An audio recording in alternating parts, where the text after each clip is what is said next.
নমস্কার বন্ধুরা, আজকে আমি আপনাদের শোনাবো সুকুমার রায়ের হাসির গল্প দুই বন্ধু। এক ছিল মহাজন আর এক ছিল সওদাগর। দুজনে ভারী ভাব। একদিন মহাজন এক থলি মোহর নিয়ে তার বন্ধুকে বলল, ভাই, কদিনের জন্য শ্বশুর বাড়ি যাচ্ছি, আমার কিছু টাকা তোমার কাছে রাখতে পারবে? সওদাগর বলল, পারবো না কেন? তবে কি জানো, পরের টাকা হাতে রাখা আমি পছন্দ করি না। তুমি বন্ধু মানুষ, তোমাকে আর বলার কি আছে? আমার ওই সিন্দুকটি খুলে তুমি নিজেই তার মধ্যে তোমার টাকাটা রেখে দাও, আমি ও টাকা ছোব না। তখন মহাজন তার থলে ভরা মোহর সেই সওদাগরের সিন্দুকের মধ্যে রেখে নিশ্চিন্ত মনে বাড়ি গেল। এদিকে হয়েছে কি, বন্ধু যাওয়ার পরেই সওদাগরের মনটা কেমন উৎখুস করছে। সে কেবলই ওই টাকার কথা ভাবছে, আর তার মনে হচ্ছে যে বন্ধু না জানি কত কি রেখে গেছে, একবার খুলে দেখতে দোষ কি। এই ভেবে সে সিন্দুকের ভেতর উকি মেরে থলিটা খুলে দেখল। থলি ভরা চকচকে মোহর। এতগুলো মোহর দেখে সওদাগরের ভয়াবহ লোভ হলো। সে তাড়াতাড়ি মোহরগুলো সরিয়ে তার জায়গায় কতগুলো পয়সা ভরে থলিটাকে বন্ধ করে রাখল। 10 দিন পরে তার বন্ধু যখন ফিরে এলো, তখন সওদাগর খুব হাসি মুখে তার সঙ্গে গল্প সল্প করতে লাগলো, কিন্তু তার মনটা কেবলই বলতে লাগলো, কাজটা ভালো হয়নি। বন্ধু এসে বিশ্বাস করে টাকাটা রাখলো, তাকে ঠকানো উচিত হয়নি। এ কথা সে কথার পর মহাজন বলল, তাহলে বন্ধু, আজকে টাকাটা নিয়ে উঠি, সেটা কোথায় আছে? সওদাগর বলল, হ্যাঁ বন্ধু, সেটা নিয়ে যাও, তুমি যেখানে রেখেছিলে সেইখানেই পাবে। আমি থলিটা আর সরাইনি। বন্ধু তখন সিন্দুক খুলে থলিটা বের করে নিল, কিন্তু কি সর্বনাশ! থলি ভরা মোহর ছিল, সব গেল কোথায়? সব যে কেবল পয়সা। মহাজন মাথায় হাত দিয়ে বসে পড়ল। সওদাগর বলল, ও কি বন্ধু, মাটিতে বসলে কেন? বন্ধু বলল, ভাই, সর্বনাশ হয়েছে। আমার থলি ভরা মোহর ছিল, এখন দেখছি একটাও মোহর নাই, কেবল কতগুলো পয়সা। সওদাগর বলল, তাও কি হয়, মোহর কখনো পয়সা হয়ে যায়?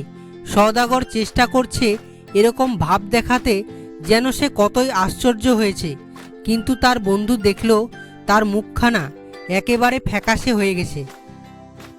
ব্যাপারটা বুঝতে তার আর বাকি রইল না। তবু সে কোনো রকম রাগ না দেখিয়ে হেসে বলল, আমি তো মোহর মনে করেই রেখেছিলাম, এখন দেখছি পয়সা। আচ্ছা বাদ দাও, কোথাও কোনো গোল হয়ে থাকবে। যাক, যা গেছে তা গেছেই, সে ভাবনায় আর কাজ নেই।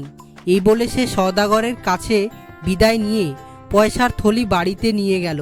সওদাগর হাঁপ ছেড়ে বাঁচল। 2 মাস পরে হঠাৎ একদিন মহাজন তার বন্ধুর বাড়িতে এসে বলল, বন্ধু, আজ আমার বাড়িতে পিঠে হচ্ছে, বিকেলে তোমার ছেলেটিকে পাঠিয়ে দিও। বিকেলবেলা সওদাগর তার ছেলেকে নিয়ে মহাজনের বাড়িতে রেখে এলো আর বলল, সন্ধ্যার সময় এসে নিয়ে যাব।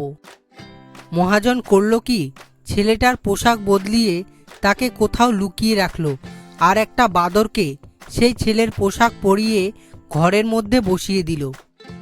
সন্ধ্যার সময় সওদাগর আসতেই তার বন্ধু এসে মুখখানা হাড়ির মতো করে বলল, ভাই, একটা বড় মুশকিলে পড়েছি।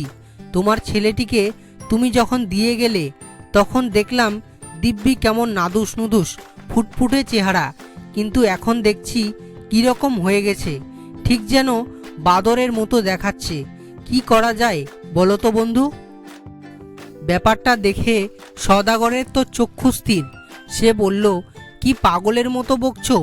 মানুষ কখনো বাদর হয়ে যায়? মহাজন অত্যন্ত ভালো মানুষের মতো বলল, কি জানি ভাই, আজকাল কি সব ভূতের কাণ্ড হচ্ছে, কিছু বুঝবার জোর নেই। এই দেখো না, সেদিন আমার সোনার মোহরগুলো খামোখা বদলে সব তামার পয়সা হয়ে গেল। অদ্ভুত ব্যাপার। তখন সওদাগর রেগে বন্ধুকে গালাগালি দিয়ে কাজীর কাছে দৌড়ে গেল নালিশ করতে। কাজীর হুকুমে 4 পেয়াদা এসে মহাজনকে পাকড়াও করে কাজীর সামনে হাজির করল।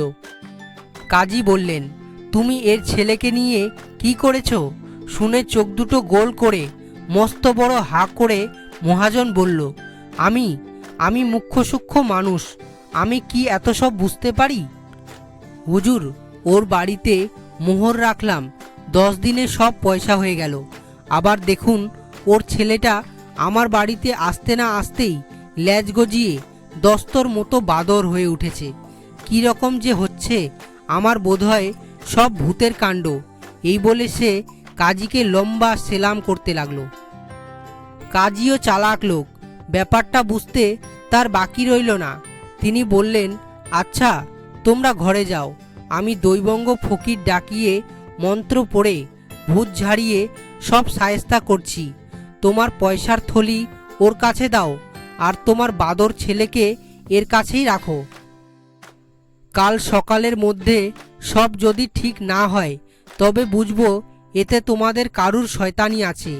সাবধান, তাহলে তোমার পয়সাও পাবে না, মোহরও পাবে না, আর তোমার ছেলে তো মরবেই।